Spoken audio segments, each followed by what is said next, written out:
Assalamualaikum warahmatullahi wabarakatuh. Saya Putama Nanda Gusomba, NIM 1911270050. Saya dari Prodi Tadris Ilmu Pengetahuan Sosial Universitas Islam Negeri Bengkulu. Di sini saya akan menjelaskan tugas ujian akhir semester saya dengan mata kuliah Patologi Sosial yang diampu oleh Bapak Sepri Yunarman, MSI. Sebelumnya saya dan kelompok telah mewawancarai seorang waria, yaitu yang bernama Rio, umur 17 tahun, asal daerahnya yaitu di Betungan, agama Islam, pendidikan SMP, pekerjaan pelayan toko. Menurut beliau, dampak menjadi waria itu banyak menghadapi masalah dalam kehidupan di luar dan di dalam. Sebagai konsekuensi pemilihan hidup sebagai waria, mereka mengalami kebingungan untuk mengenali identitas mereka tersendiri. Mereka lebih suka berperan sebagai wanita dalam melakukan kehidupannya sehari-hari. Untuk penjelasan dari penyimpangan seksual terhadap waria tersebut ialah merupakan suatu fenomena yang dapat kita temukan di kalangan masyarakat. Wanita pria ialah laki-laki yang suka berperan sebagai perempuan dalam menjalankan kehidupannya. Waria yaitu singkatan dari wanita pria.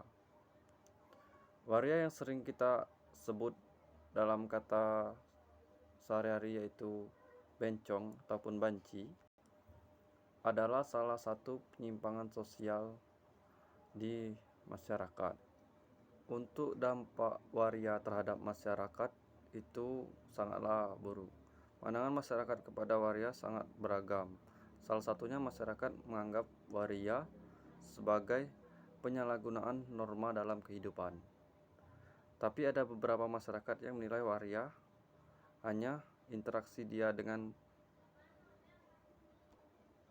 mereka sangatlah buruk. Dalam pasal 28 ayat 2 Undang-Undang Dasar Negara Republik Indonesia tahun 1945 digunakan untuk memverifikasikan pembatasan diskriminasi terhadap waria yang dinilai bertentangan terhadap norma dan nilai dalam agama. Untuk Undang-Undang Nomor 39 Tahun 1999 tentang HAM atau Hak Asasi Manusia tidak secara spesifik menyebut tentang hak kebebasan memilih identitas seksual. Dan untuk faktor yang menyebabkan seseorang menjadi bencong atau waria tadi, yang pertama, seseorang menjadi waria disebabkan oleh faktor biologis, yaitu karena lebih dominannya hormon seksual perempuan dibandingkan hormon seksual laki-laki. Hormon seksual perempuan mempengaruhi pola perilaku seseorang menjadi feminim dan berperilaku perempuan. Untuk faktor yang kedua yaitu faktor psikogeni, yaitu seseorang menjadi waria juga yang disebabkan oleh faktor psikologis. Iklim keluarga yang tidak harmonis sangatlah mempengaruhi perkembangan psikologis anak. Misalnya keinginan orang tua memiliki anak perempuan dan yang terjadi yaitu melahirkan anak laki-laki. Maka dari itu bisa terjadi atau bisa menyebabkan anak tersebut memiliki banyaklah hormon perempuan dibanding hormon laki-lakinya. Untuk faktor sosiogomini yaitu lingkungan yang kurang kondusif juga dapat mendorong penyimpangan perilaku sosial anak tersebut hingga menjadi waria. dan juga didorong oleh faktor seperti tuntunan ekonomi, adanya trauma sejak dini, terpengaruhnya budaya barat, dan terjebak pada raga yang salah. Dan yang terakhir yaitu upaya pengobatan terhadap bencong atau wanita pria. Yang pertama itu dari pihak keluarganya masing-masing untuk yang terdekat, mencarikan pasangan hidup yang tidak sejenis.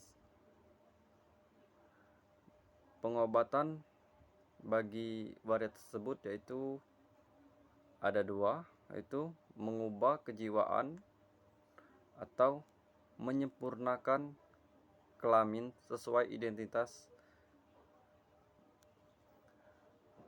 gender yang paling dia mau. Untuk yang kedua yaitu mengubah gaya hidup dan pola pikir orang tersebut untuk cara berpakaian dan cara berbicara yang diutamakan. Menggemari gaya hidup seperti laki-laki normal, kurangi berkumpul dengan teman perempuan, bergaul layaknya seorang lelaki, dan mengikuti kegiatan anak laki-laki pada umumnya. Ada juga melalui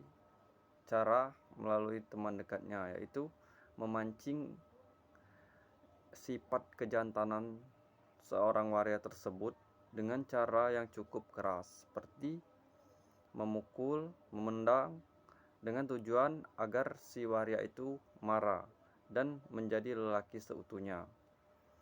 Sembuh atau tidaknya waria tersebut tergantung dari pemeriksaan yang dilakukan oleh orang ahlinya, dan tergantung juga faktor dukungan menjadi waria atau tidaknya.